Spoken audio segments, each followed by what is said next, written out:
tales como cuál, cambios en las fosas nasales. Ustedes se dan cuenta. Un ejemplo, de repente, para que me sigan la idea, son las personas que del Himalaya, ¿no? La gente del Tibet. ¿Sí? Ustedes han visto una foto del paciente del Tibet, ¿no? Tienen características morfológicas desde las fosas nasales, ¿no? De la forma de la boca, de los dientes, el grosor de su arteria arterial, de su arteria pulmonar, ¿no? El cambios en su caja torácica y cambios en la estatura, ¿no? Esas son modificaciones genéticas que esas familias han vivido siempre ahí y no han salido, ¿no? Entonces, generación tras generación han habido cambios genéticos, ¿no? Entonces, como que se está generando una nueva raza del Tibet, ¿no? Y entonces se han ido a Puno, a los Urus, la gente de los Urus, ¿no?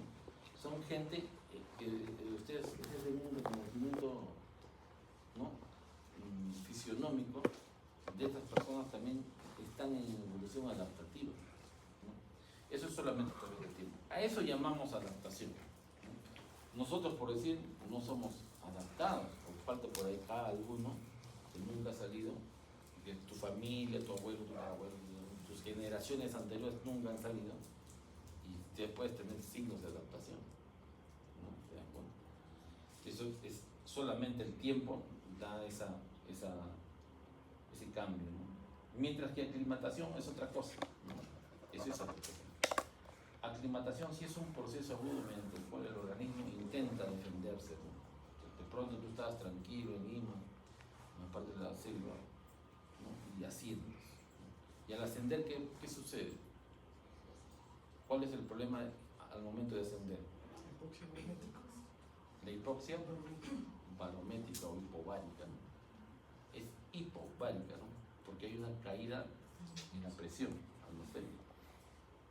A nivel del mar es 760 y subimos, llegamos a 500, ¿no? Acá en Huancayo es 520, 524, data la presión barométrica, ¿no? ¿Y qué tiene que ver la presión barométrica para que produzca hipoxia? Predispone las moléculas de oxígeno en su concentración según la altura.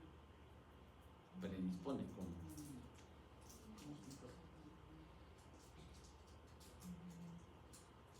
En la altura, han hecho estudios acá en altura, en medicina de altura, ¿no?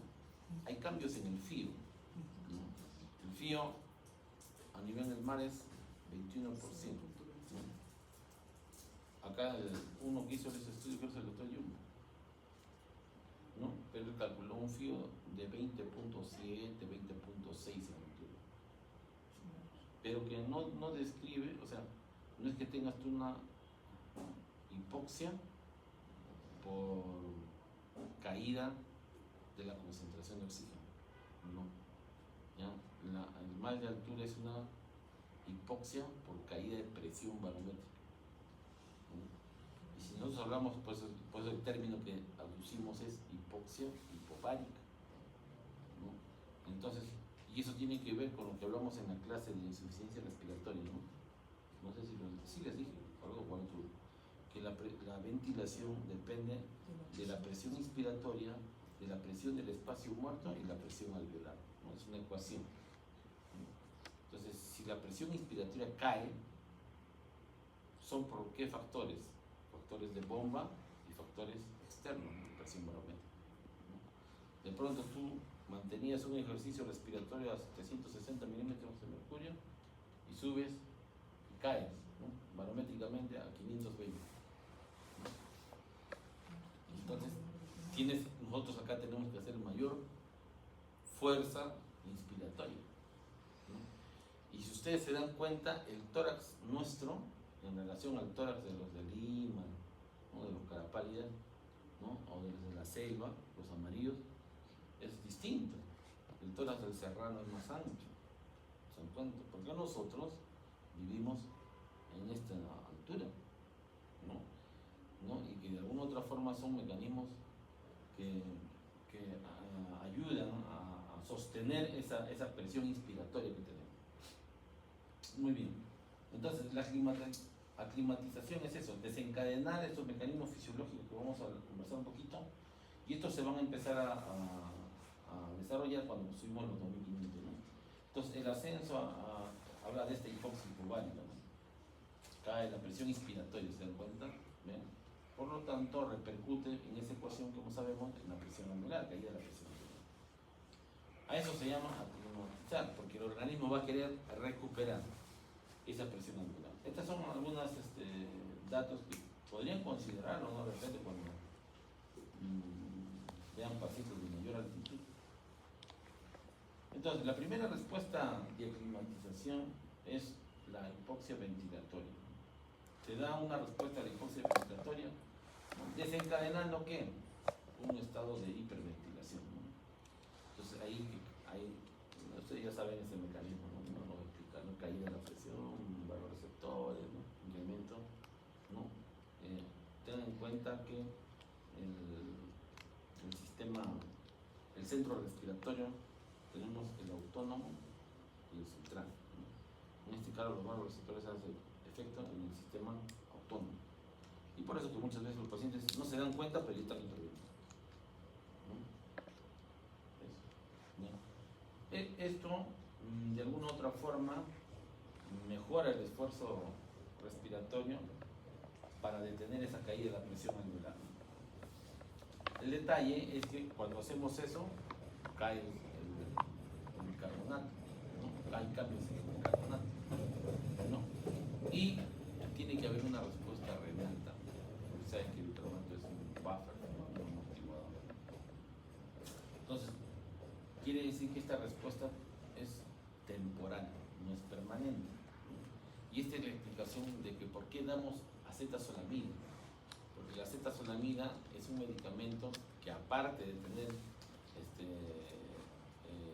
bueno, su principal efecto, podríamos decir, es extender esa fase de alcalosis respiratoria llevándole una acidosis.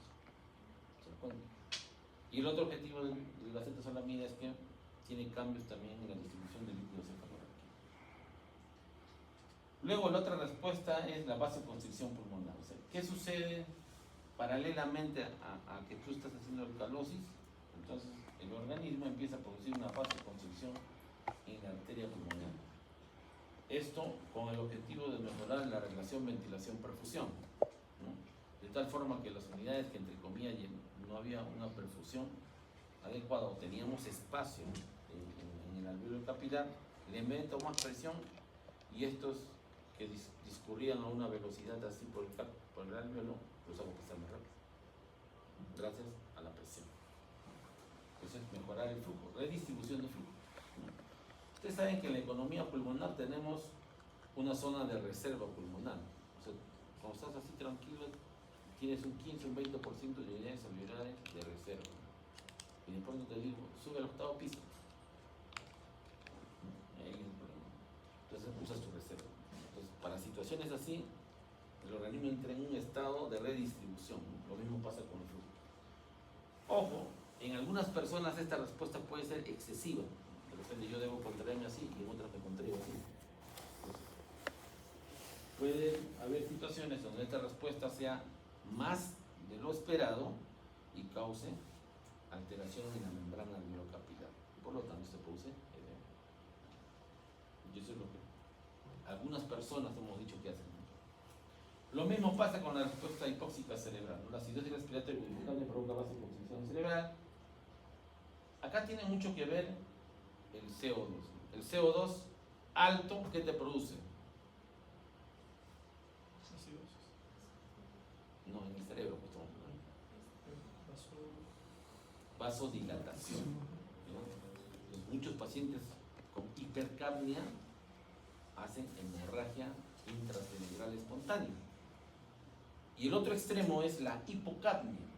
¿Sí? Tú estás haciendo alcalosis, ¿no? No sé, algunas veces les ha llegado, bueno, ustedes no hacen guardia todavía, ¿no? Los pacientes que hacen trastornos psicológicos, ¿no? Los famosos conversivos, ¿no? Que vienen, se muere, está torcido así, pero el paciente está, ¿no? Y te le pones el saturado, está así, saturando así. Entonces, una alcalosis, ¿no? Esa alcalosis tiene un efecto, barre el CO2, y de pronto el paciente empieza a convulsionar. ¿Por qué? Porque el CO2 ha disminuido su concentración y ha producido vasoconstricción cerebral, ¿no? Y te produce una isquemia cerebral. Mucho cuidado. Es importante la jacolista en el. Y este es el efecto, porque se produce la hipoxia cerebral, porque hay hipocalmia, por exceso de alcalosis. Y lo otro es la respuesta hemodinámica, o sea, y que probablemente este sea el inicio de la respuesta, ¿no? Definitivamente cuando el organismo quiere salvar sus abastecimientos energéticos, y para eso hemos hablado importante en la primera clase, que el oxígeno es vital para que llegue a la célula, entonces se desencadena una respuesta simpática, ¿no? ¿Por qué? Porque son los tensoactivos, o sea, los que van a ir a producir vasoconstricción o vaso, aumentando la frecuencia, o sea, se da una respuesta simpática, una respuesta adrenérgica, ¿no? Entonces muchos pacientes que van a hacer enfermedad de altura, incluso antes de la cefalea, mira, antes dice que es un factor de riesgo que tienes que ver en un paciente, y de pronto el paciente está intranquilo, está como si recién se hubiese despertado. Quiere decir que está adrenérgico, ¿no? Y esa sensación es más o menos, no sé, ustedes cuando van por la calle y les ladra un perro, de pronto hacen esto, ¿no? Automáticamente. Esa sensación es el estado adrenérgico que viven estos pacientes, ¿no? Y están, hoy que queremos salir, que esto, que lo otro, que no. Son las 12 de la noche que han llegado y parece las 6 de la mañana. Mucho cuidado con esos pacientes. Esos pacientes que muestran mucha sintomatología adrenérgica son los que van a hacer enfermedad aguda del útero. Por esta respuesta hipóxica hemodinámica que se da por activación del sistema adrenal. Bueno, estos son los riesgos de enfermedad de altura, y pasamos a la evaluación clínica, ¿no? Van a haber trastornos. Esta es una escala que hasta hoy no ha sido reemplazada, ¿no? O sea, los que hacen mal de altura llegan a evaluar esta escala. Y acá hay puntos importantes, y el capital ya les dije que era la cefalea, y luego puede haber acompañamiento de otras manifestaciones, ¿no? Se puede puntuar la escala porque te acerca al riesgo de gravedad. Esta es otra escala, sí, que no está en muchas guías, porque son escalas que han nacido en hospitales que atienden pacientes de altura. Lógicamente son hospitales de altura, ¿no? Uno de ellos es Huancayo. En pacientes en los que han empezado a encontrar, miren, ¿ve? La cefalea como síntoma capital, caídas en el pafio, ¿no? Mucho cuidado, ¿no? O cambios ya de infiltrados, parchados, bilaterales, que les hablaba, ¿se acuerdan del distrés? Eso. Y compromiso del estado neurológico, ¿no? Entonces, la severidad la podemos ver con esta escala, ¿no? Para que nosotros podamos tomar actitudes terapéuticas, ¿no? Ese es el objetivo de la escala. Respecto al tratamiento, lógicamente el primero es la orientación, pero ya si el paciente viajó y llegó, el reposo absoluto tiene que indicar el paciente. Administrar oxígeno, y acá un punto importante, dar fluidoterapia como si el paciente fuese deshidratado. O sea, hay que hidratar al paciente, ¿ya? Porque hemos dicho, se comporta como un paciente deshidratado. Luego puede haber control del dolor e iniciar rápidamente con acetazolamida. Doctor. Pasa. Ya lo firmaste. Firmaste todo. Doc, sí, pero el paciente renal de la 1A está que se levanta, que quiere salir. El ingreso. ¿Está con delirio? No. No está orientado. Estaba con su hijo, pero el hijo ya se fue. Que no hay otro familiar. No viene otro familiar. Le volvemos al referido. Porque la licenciada me dice, se va a escapar tu paciente, está cerca del ascensor de atrás. ¿Jóvenes? No, ya es familiar. Ya tenía hospitalización previa ya. ¿Has hablado con Antonio tu Quispe Víctor. Sí, está buscando hoja de coca. Y se está queriendo meter a otras habitaciones. Ya, 10 cuotas de referido. 10 cuotas de referido, ya. Y me había olvidado de comentarle que también había estado correteando con otra paciente Lady, que de la nada se empezó a fijar por bastante dolor abdominal. En el reporte está que se ha hecho deposiciones, pero ella me dice que estaba haciendo muy poco. Entonces, como estaba con el abdomen distendido y los ruidos cerebrales bajos, yo le tomé una radiografía de abdomen a las 7, casi eso sí, a las 8 de la noche. Pero desde julio. estaba muy adolorida, que no podía hacer reposiciones. Entonces el doctor Lazarte me dijo que le daba una interconsulta cirugía. Ya está, por todo ese problema me olvidé de mandarla. Porque me dijo que le parece que es una implantación fetal nada más. Eso, haz el tacto y darle un Sí, apoyo. ajá, le he indicado llevar el con sonda rectal. La ampolla está limpia. La ampolla rectal, tienes el tacto Es que rectal. justo le habían hecho, le estaban poniendo su evacuel ese rato y salió así, algo, una bola de ese salió. Ya, porque yo veo copulas esas. Ajá, Ya, salió. vuelve a hacer el tacto. Ya. Ya. Si está limpio, indícale otro botón. Si encuentras contenido, No, si ya su familia le compró ya la sonda rectal ya, porque el doctor les la sonda dijo rectal no, no. sonda rectal no. Si está limpio la ampolla, que siga, y si no, Otro enema. otro enema, Con ampolla limpia le puedes pasar un enema jabonoso. enema jabonoso. Pero está distendido los dos. Está un poco Ruidos distendido, y están disminuidos. Ya, entonces, eso que te digo. Ya. Primero el tacto. A veces baja más ese y lo estudian todo la ampolla y ahí se detiene otra vez. Todo. Ya, Muchas sí. veces tienes que hacer extracción manual. Sí, por eso me dijo que de todas maneras lo vea cirugía. Pues. No, Me dijo, cirugía no. ya no lo mando, entonces, no lo mando. Ya lo pedido 10 Ya. horas. Ya. Lo firmas y ya me traes. Ahorita lo firmo mejor. Ya. Déjame.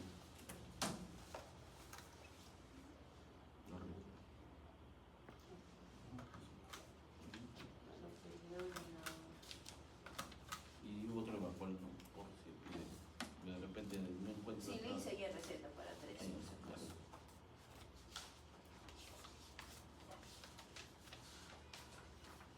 Me había puesto dieta, también estoy por acá, lo voy a agregar a los pedidos de acá abajito como era.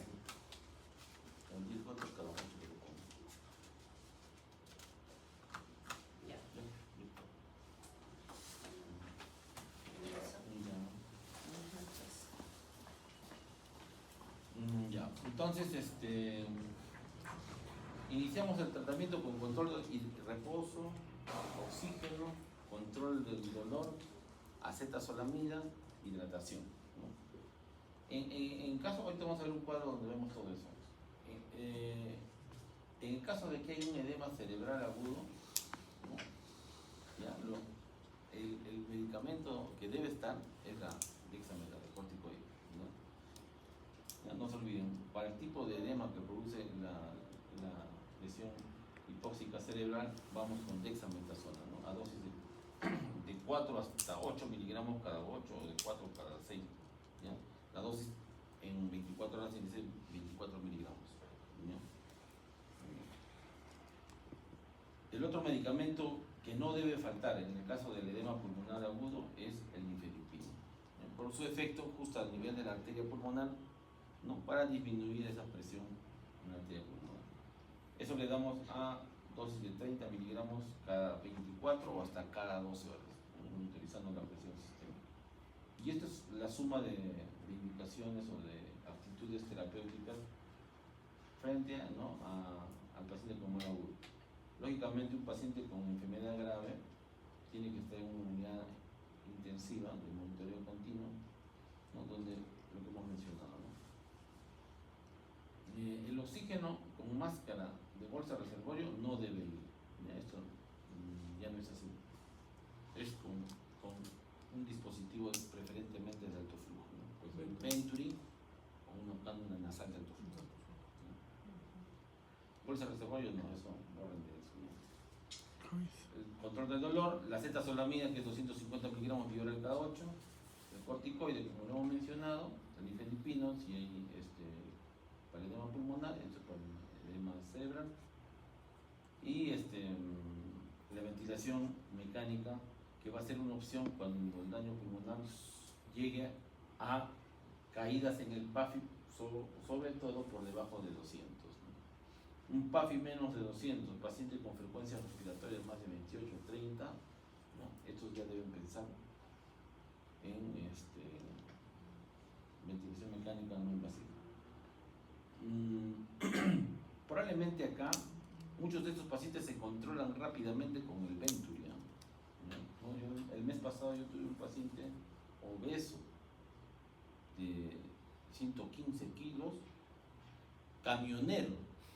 O sea, este señor viaja por todo el Perú, pero tenía vacaciones, vino con su esposa a la fiesta de Jauja en enero al primer día, al segundo día empezó dolor torácico, disnea. Lo hospitalizan y le ponen infarto de pulmón, cardíaco, ¿no? En la historia clínica había llegado dentro de 48 horas y disnea, ¿no? Y tengo empezaría a ver sus imágenes, tengo su tomografía, cómo llegó, ¿no? Ha estado 3-4 días hospitalizado con alto flujo y el paciente se fue caminando, ¿no? Y con nifedipina. Entonces, lo ideal es identificar tempranamente al paciente, ¿no? Entonces, pero cuando ya ves tú que el paciente ha caído en un PAFI menos de 200, ya tienes que empezar en ventilación mecánica no invasiva. Y esta es la ventilación mecánica no invasiva, ¿no? No sé si alguno ha ido alguna vez en la tolva de una camioneta a una velocidad de 80, 90 kilómetros por hora.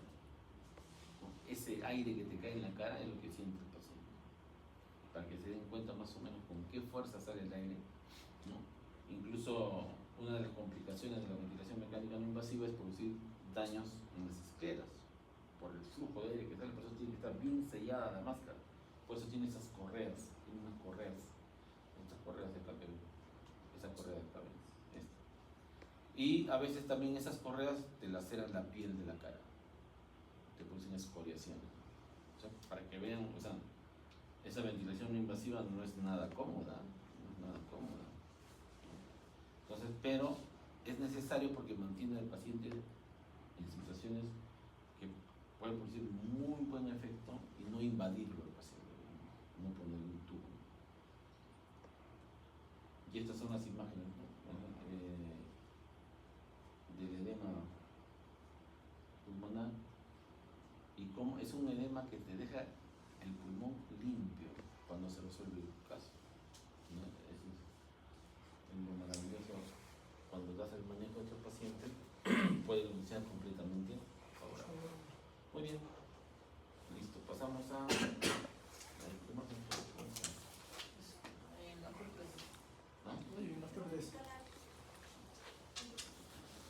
Y el Evelyn.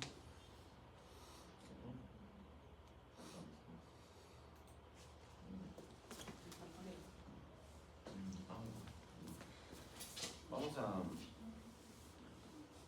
ver el tema de las neumopatías, ¿no? Bueno, dentro de las enfermedades ocupacionales, las neumopatías ocupacionales son las más frecuentes, ¿no? Y las que se asocian a problemas médicos legales, a problemas de discapacidad, de aumento del tamaño. Hay instituciones a nivel mundial, ¿no?, que justamente velan por ese grupo de enfermedades que se desarrolla mientras una persona realiza alguna actividad laboral, ¿no?, en general, no solamente las respiratorias, sino también de otra índole. Dentro de las neumopatías ocupacionales, las más frecuentes vamos a tratar de hablar son la inhalación de polvos inorgánicos, ¿no? Que puede haber por inhalación de gases, el asma profesional, que se relacionan a polvos orgánicos, sobre todo porque son alergenos y generan alteración en el aparato respiratorio. Dentro de los polvos inorgánicos, la más frecuente es la silicosis. La silicosis es una enfermedad con alta prevalencia debido a los oficios, ¿no? Estos son ¿no? A veces tenemos en la idea de que la silicosis es propio de la mina, falso, ¿no? No es propio de la actividad minera, sí se relaciona por la gente que también está ahí, pero también hay otras actividades que te llevan a la silicosis, como vemos acá, ¿no? Sobre todo los que trabajan en construcción civil, ¿no? Arena, cerámicos, ¿no? Son personas expuestas y con riesgo a silicosis. Y justo son personas que no tienen protección, ¿no? Porque la tasa de enfermedades pulmonares respiratorias en Huancayo es alta, ¿no? Y todos dicen, no, cocinó con leña. Ustedes saben que la biomasa, el consumo de biomasa de leña, se relaciona a EPOC, no se relaciona a EPIC, ¿no? Y la silicosis es una enfermedad que se relaciona a un EPIC secundario, ¿no? Con mucho cuidado, o sea, a ver sus historias, el EPOC fue un paciente con antecedentes de albañil, que es EPIC, EPOC, ¿no? Entonces, mucho cuidado, o sea, hay que manejar bien nuestros factores de riesgo, ¿no? Ahora, la silicosis te da formas clínicas y te da complicaciones. Las formas clínicas pueden ir formas clínicas asintomáticas a formas clínicas severas con movilizaciones muy fuertes en tiempos muy cortos, y eso va a depender, dice, de la exposición al diámetro del polvo orgánico. Cuando tenga mayor diámetro, mayor enfermedad. Cuando tenga menos protección, hay pacientes que hacen enfermedad muy rápidamente y hay enfermedades que hay pacientes que eso va a depender de la velocidad de exposición y del diámetro del polvo que aspira.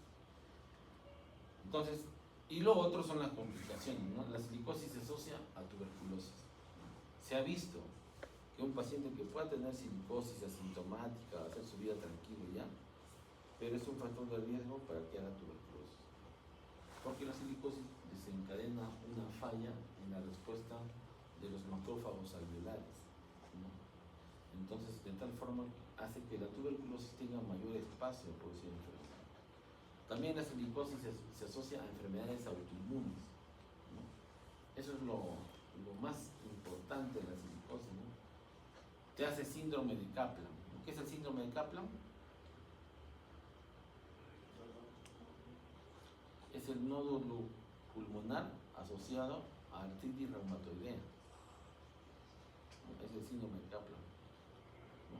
O sea, de pronto un paciente que está en la mina 30, 40 años, varón, te encuentras un nódulo pulmonar y viene a tu consultorio por rigidez matutina. Le haces su factor reumatoideo, su anti-CPP positivo. Artritis reumatoidea. Antecedente, silicosis. También hay asociación entre la silicosis y la esclerodermia. ¿Saben qué es la esclerodermia, no?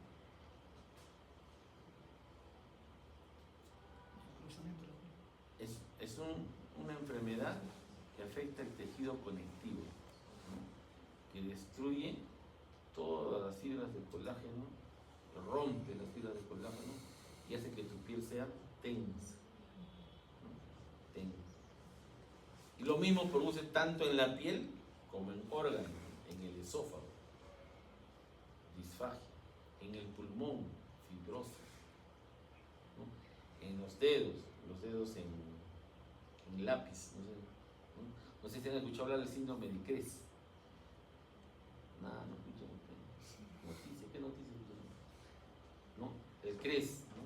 Que tiene su sigla, ¿no? Raynaud, ¿no? Síndrome de Raynaud, ¿no? C de calcificaciones, ¿no?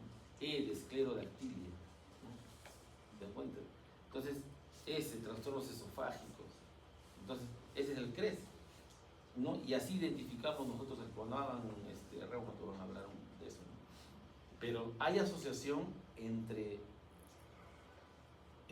silicosis y de pronto un paciente tiene signología de esclerodermia, le haces su ANA, te sale patrón periférico, ¿no?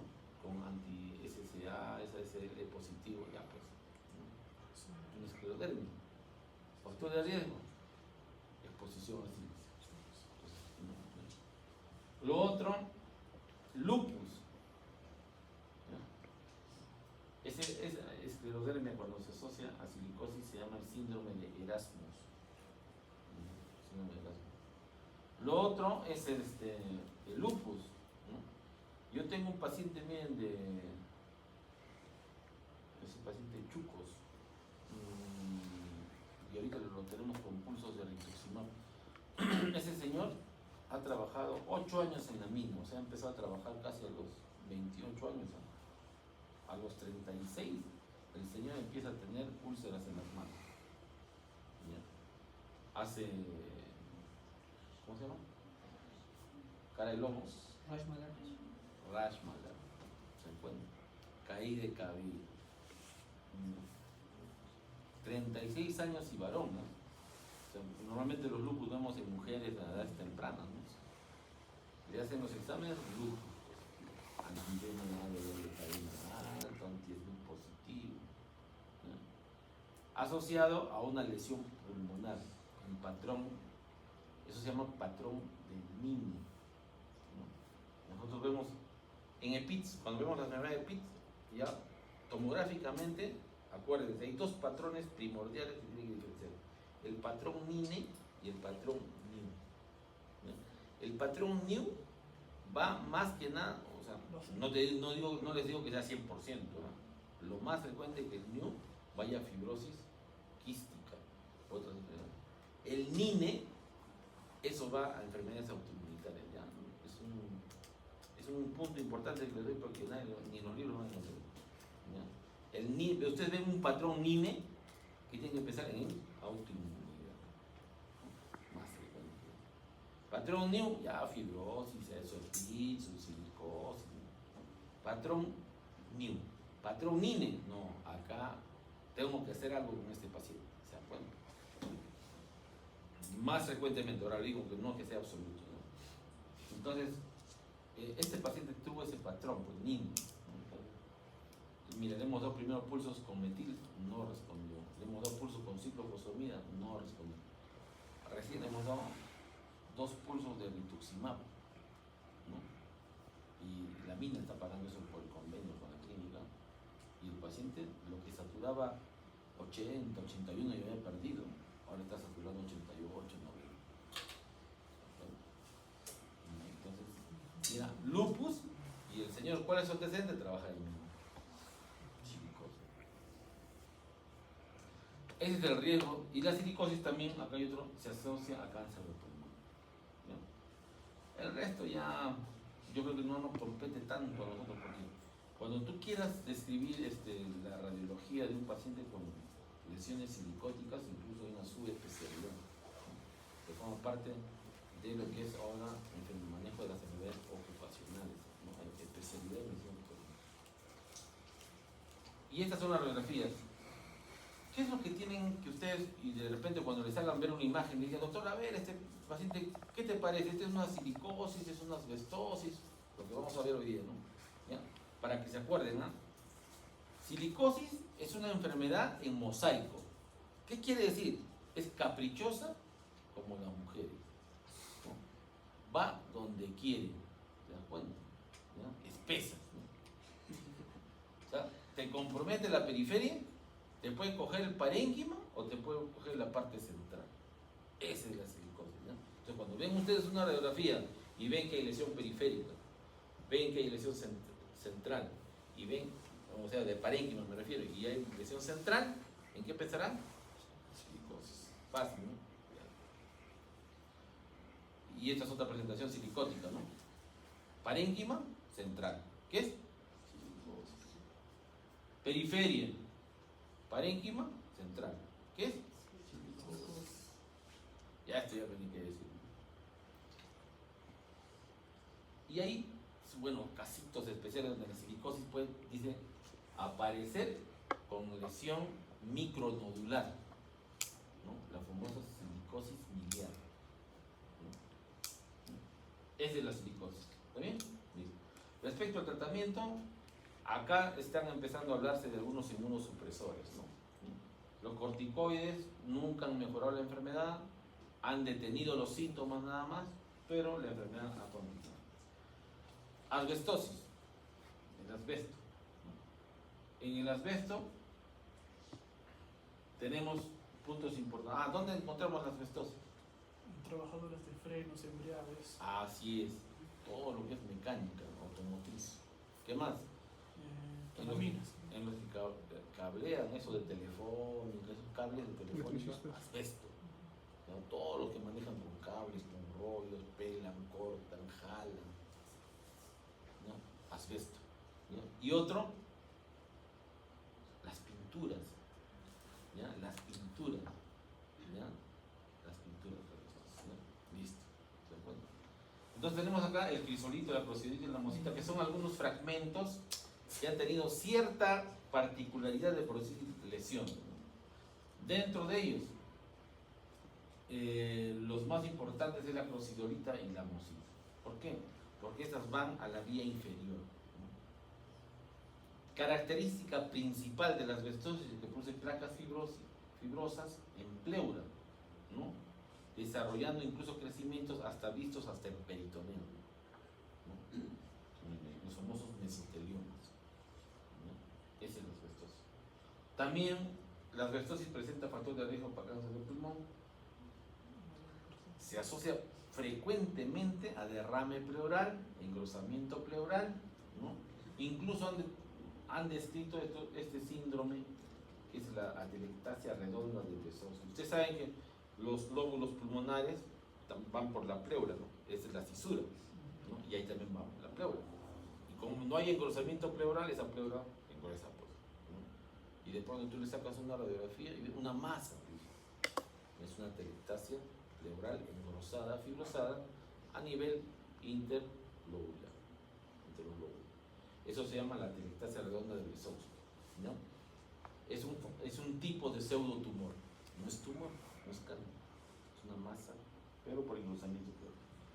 El tabaco suma el factor de riesgo para el cáncer, ¿no? Entonces, ¿qué vemos en una asbestosis? ¿Ya? ¿Se dan cuenta? La periferia. La asbestosis va a tener particularidad en que los pacientes van a tener engrosamientos pleurales, las famosas paquipleuritis, ¿no? Las famosas paquipleuritis. ¿Se acuerdan cómo era la silicosis? ¿No? Como ella, ¿no? En cambio, esta no. Esta es de predominio periférico. No te compromete parénquima. Bien raro. Pero acá, ¿qué tienes que ver? A la periferia. ¿No? ¿Ven? Se dan cuenta todas las lesiones periféricas.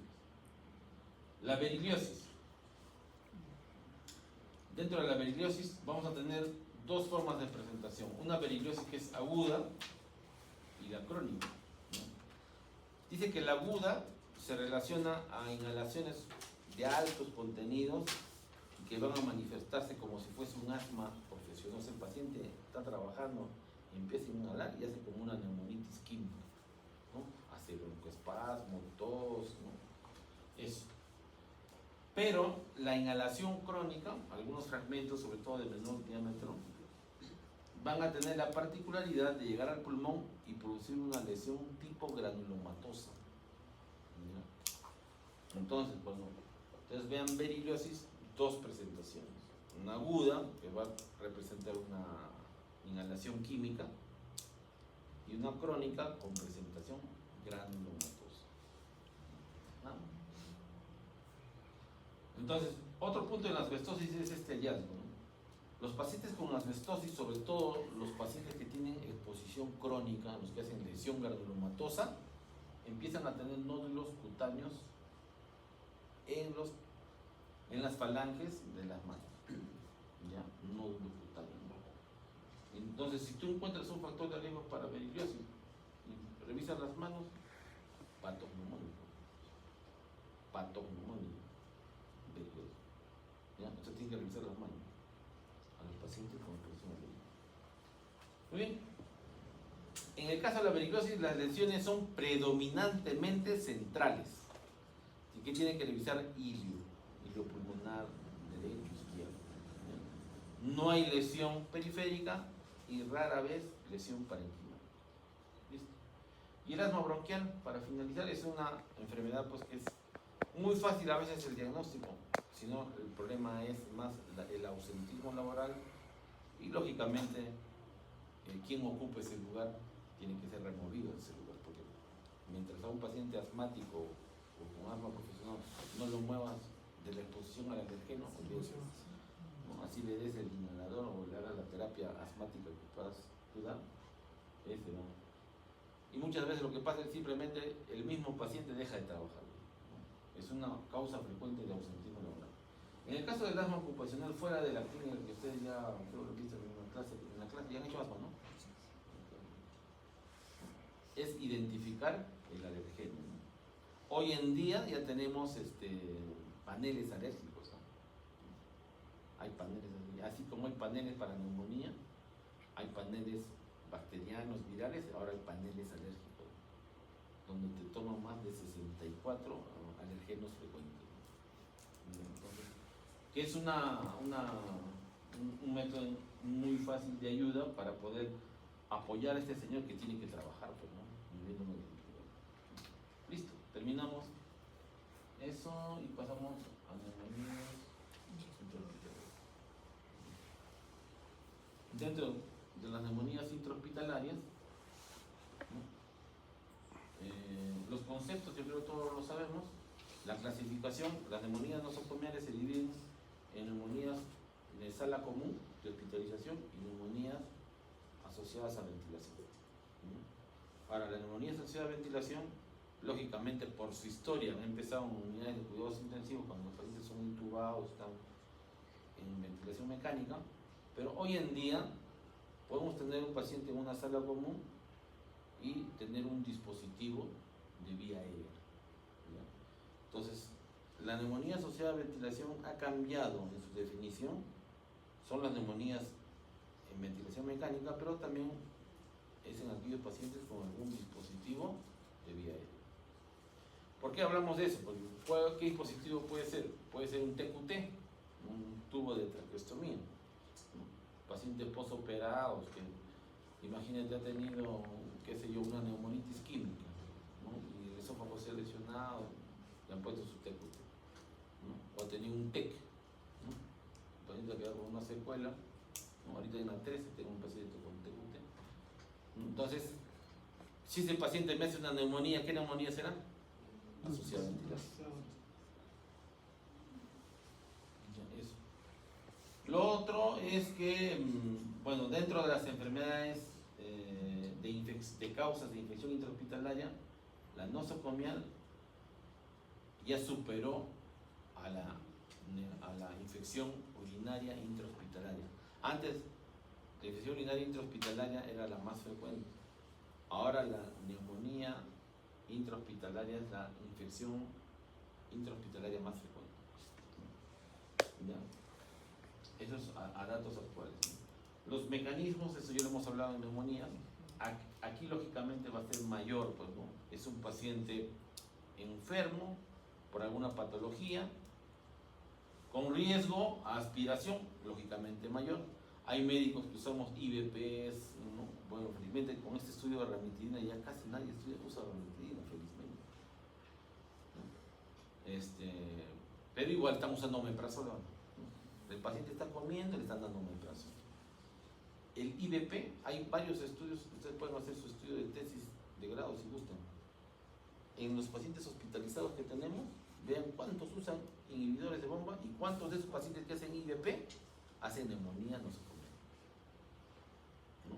Porque ustedes saben que el pH gástrico es un mecanismo de defensa para que las bacterias no asciendan a la vía superior, porque el ácido mata las bacterias, pero si tú bajas el pH, alteras el pH, o sea, en vez de que sea ácido, lo neutralizas, entonces las bacterias llegan mucho más tranquilas, en mayor cantidad.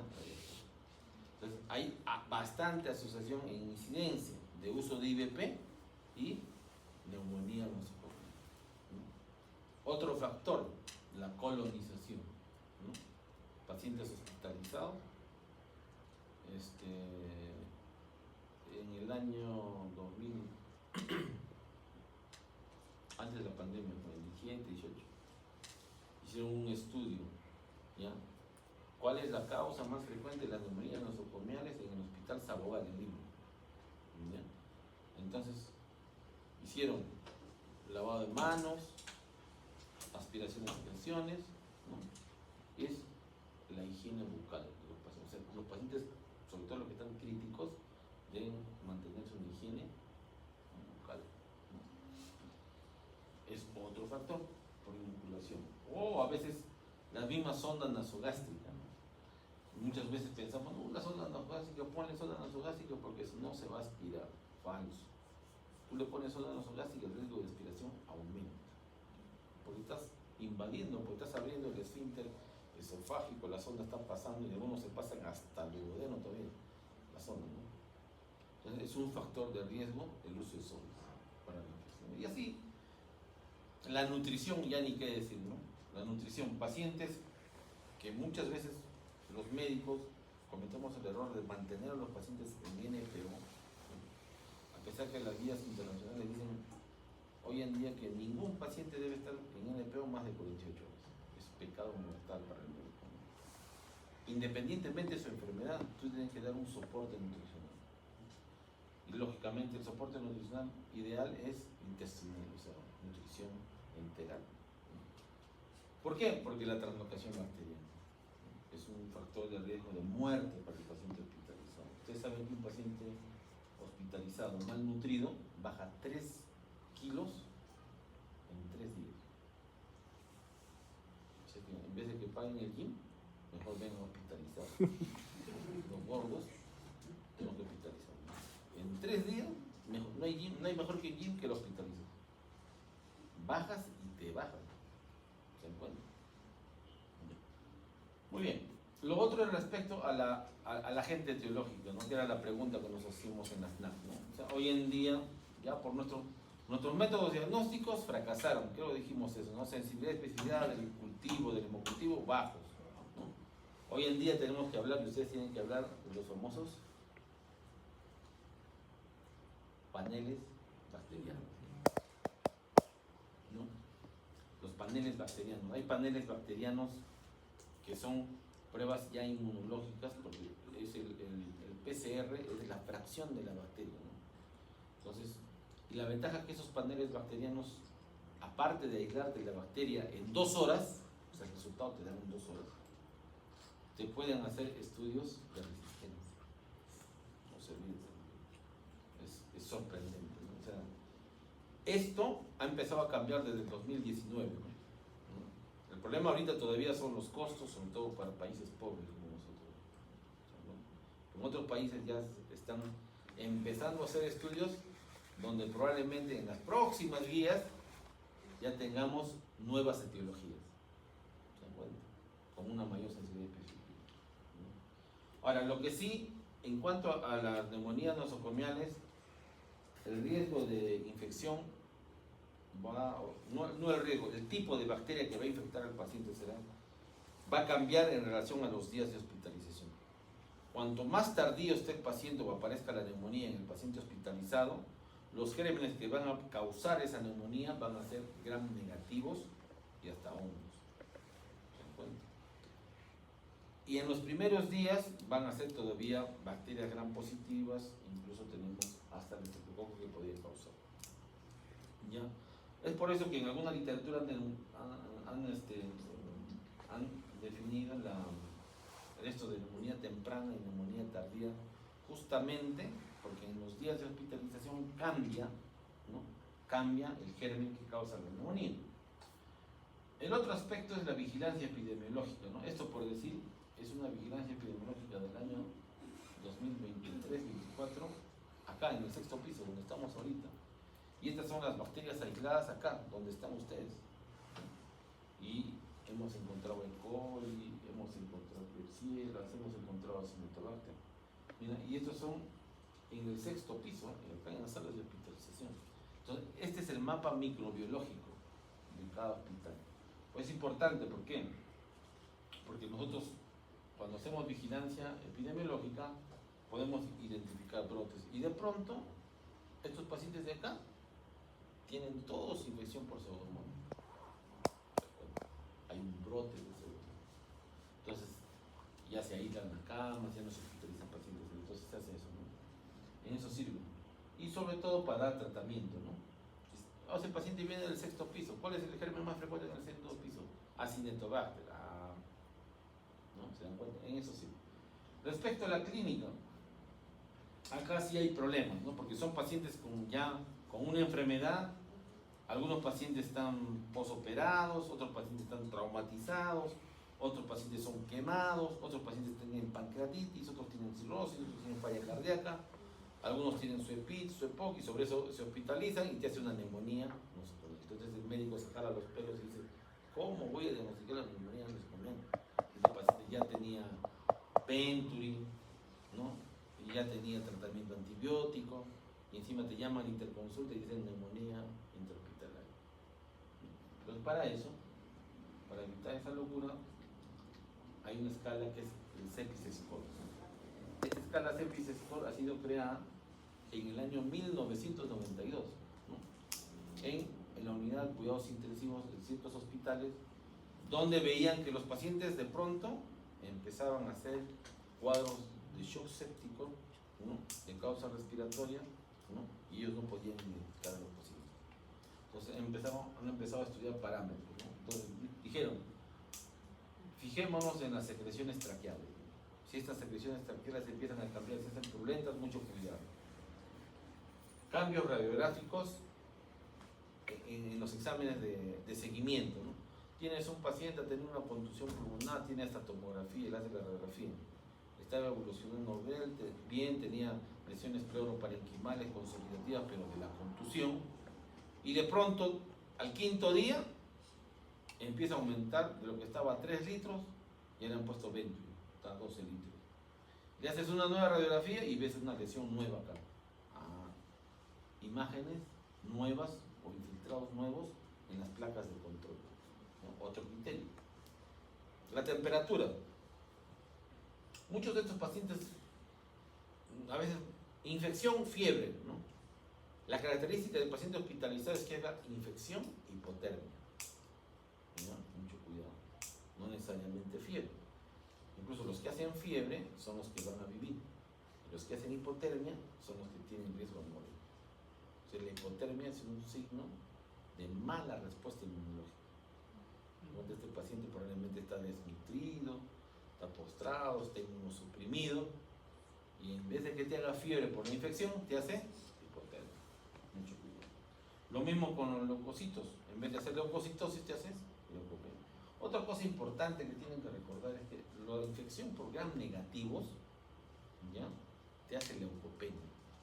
¿Ya? Y eso es a donde le tiene que tener más miedo. ¿Ya? Normalmente nosotros, el hemograma que hay, está con leucocitosis 16.000. No, preocúpate si en el hemograma te sale 2.000 de leucocitos. Ese va a ser infección severa. Y ya está metido en un gram negativo. ¿Ya? Lo otro es la caída en el PAFI, que ya ustedes pueden ver, y la positividad a algún estudio microbiológico, ¿no? Ahora, lógicamente, pueden pedir ustedes pues, su panel bacteriano. Estos son los criterios clínicos que podemos observar, o también cambios o alteraciones estructurales. De pronto el paciente te puede hacer una cavitación, una neumonía necrotizante, o puede hacer neumatoceles, ¿no? Y eso debe mantenerte a ti alerta. Los cambios microbiológicos, ¿no? Acá todavía hacemos, ¿no?, lavado, cepillado broncoalveolar para tomar la muestra, ¿no? La broncofibroscopía pasa a ser un elemento de diagnóstico, ¿no?, rápido. Y muchas veces estos paneles, que les digo, paneles bacterianos, pueden hacerse de secreciones obtenidas por broncofibroscopía, ¿no? Muy bien. Pero dentro de lo que decíamos, de las evoluciones que normalmente hacemos, el lavado, el bronco y el cepillado, se considera más de 10 a la 3 o más de 10 a la 4 unidades formadoras de colonia. O sea, si te encuentras en un lavado broncoalveolar y tu informe en tu cultivo te va a llegar Klebsiella pneumoniae 10 a la 2 unidades formadas de colonia, ¿considerarás que eso es infectivo o es colonizante? Colonizante, pues, ¿no? Entonces, si te llega más de 10 a la 5, ya, pues, está infectando, ¿no? Entonces, en eso nos ayuda a determinar. Respecto a la terapia, la pauta va a ser cambiante, que la vamos a ver, ¿no? Porque hay muchos factores acá, ¿no?, que mencionábamos. Lo que acá tendríamos que empezar a conceptualizarnos es que el tratamiento es 7 días, ¿ya? 7 días, ¿no? Vas a dar 7 días a aquellos pacientes que tengan respuesta clínica adecuada, ¿no? O sea, quiere decir, le empieza a hacer antibiótico, le puedes hacer, sobre todo en neumonías nosocomiales, el elemento de controlar si tu infección ha sido, porque hemos dicho que el paciente puede estar secuelado con otra enfermedad, pero tú quieres controlar tu efecto antibiótico, lo que se sugiere hoy en día es el uso de la procalcitonina, ¿no? La procalcitonina es un reactante de fase aguda que se relaciona bastante a infección bacteriana, y la mayoría de estudios que han hecho con procalcitonina han sido el pulmón, ¿no? Estamos hablando de una alta sensibilidad y especificidad, ¿no? Puedes usar procalcitonina por una infección urinaria o abdominal, pero sobre todo en pulmón, ¿entiendes? Sobre todo en pulmón. Entonces, si tú tienes una procalcitonina que ha tenido una caída, has empezado con una procalcitonina de 20, de 100, y a las 72 horas tu procalcitonina se ha normalizado, ha caído más del 50%, respuesta antibiótica favorable. Pues, y a estos pacientes que han tenido una respuesta favorable, se les da solamente 7 días. Hoy en día hay algunos estudios que ustedes pueden revisar, duración del tratamiento antibiótico en neumonías nosocomiales, hay postulaciones de 5 días ya, de 5 días, ¿no? Entonces, y lo mismo, incluso te dicen si hay una respuesta adecuada al tercer día, debes cambiar antibiótico-terapia oral, ¿no? Lógicamente garantizando la cobertura del germen, ¿no? Y lo que se está haciendo hoy en día es exponer menos tiempo el antibiótico a las bacterias, porque las bacterias nos están ganando respecto a la resistencia que causan, y tenemos bacterias multidrogo resistentes, ¿no? Estos son algunos, digamos, situaciones que tenemos que manejar al momento de evaluar a nuestro paciente con neumonía nosocomial y preguntarnos, ¿no?, los factores de riesgo para patógenos multidrogo resistentes, ¿no? Dice, factores de riesgo para el aumento de la mortalidad. Y esto va con los criterios de neumonía severa, que es shock séptico y uso de soporte ventilatorio. Paciente que esté con vasoactivos, paciente que esté en ventilación mecánica, este paciente tiene un germen multidrogo resistente. Así no se puede. Luego hablan factores de riesgo para pseudomonas, factores de riesgo para masa. Casi lo mismo, no sé si ustedes recuerdan, que hablábamos en las NAC, ¿no? Por el aumento de la resistencia de las bacterias de la comunidad. Y acá hay un punto importante que nos dicen, basta con un criterio, no te dice que tengan los 3 o los 4, basta con un criterio, tú ya debes empezar la terapia a estos pacientes, ¿no? Tanto para masa como para pseudomonas. Lo mismo acá, es más, acá nos hablan del porcentaje de aislamiento, ¿no? Si tú, por decir, para masa, tienes tratamiento en una unidad, dice, en el que tenga más del 10 al 20% de los aislamientos por estafilococos, debes considerar que ese nuevo paciente que hizo neumonía ya tiene su estafilococo metido. ¿Se puede? ¿No? Eso. Y este es el algoritmo de tratamiento, ¿no? Parece menudo, pero no es tan menudo, es muy fácil de interpretar, ¿ya? Y que tiene más las mismas características de la... ¿ya? Ajá. Y más bien acá no he incluido, ahora justo estaba revisando un artículo que lo voy a pasar al delegado, han salido nuevos antibióticos que ya están usando, ¿no? Hay combinaciones.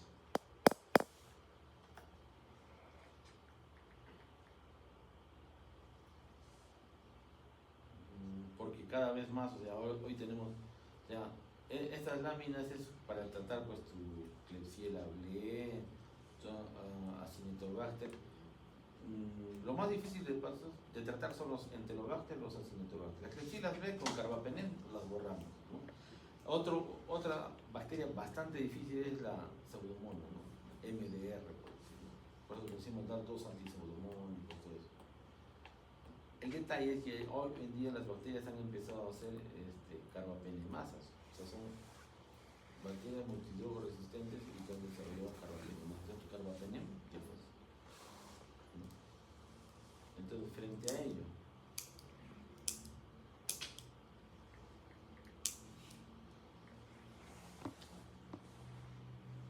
hay un artículo que se lo voy a pasar.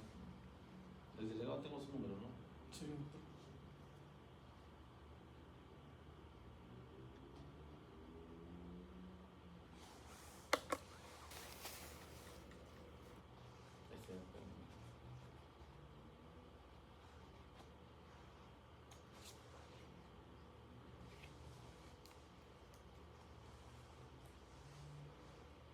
Pero voy a pasar el artículo mejor para que lo tengan. Ahora hay combinaciones, por decir, de imipenem con los bactanes, ¿no? ¿Ya?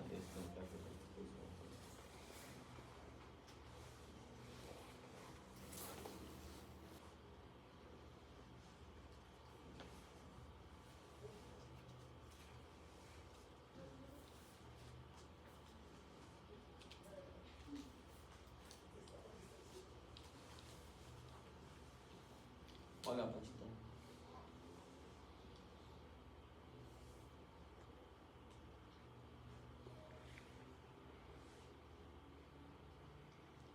Acá tengo el artículo traducido, les voy a dar esto. Te lo voy a pasar ya. Ya. Este artículo léanlo, porque es lo actualizado. Todavía no hay un cambio en la guía, o sea, seguimos con la guía de 2016, 2019. La última es 2017.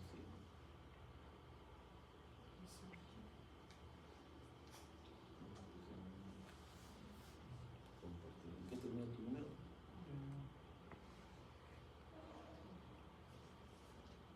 049. Esto no se le da al otro grupo. Ustedes lo saben. 942, 949. Ese artículo está bonito, porque lo revisan. ¿Ya? Ahí hablan de estos nuevos antibióticos, ¿no? Que ya deberíamos empezar a usar, porque a veces enfrentamos bacterias multidrogo resistentes, ¿no? O pan resistentes, ¿ya? O sea, acá a veces damos colistina, ¿no? O al carbapenem. Cuando hay carbapenemasas le asociamos a micacina, ¿no? Pero a veces terminamos llevándonos el riñón, ¿no? Por la toxicidad. Entonces, son situaciones que a veces se nos hace difícil, ¿no? Y terminamos. Terminamos. ¿Dudas, preguntas?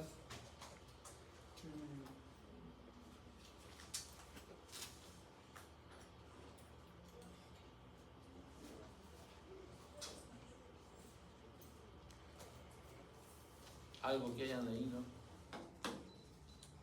¿Les gusta leer a ustedes?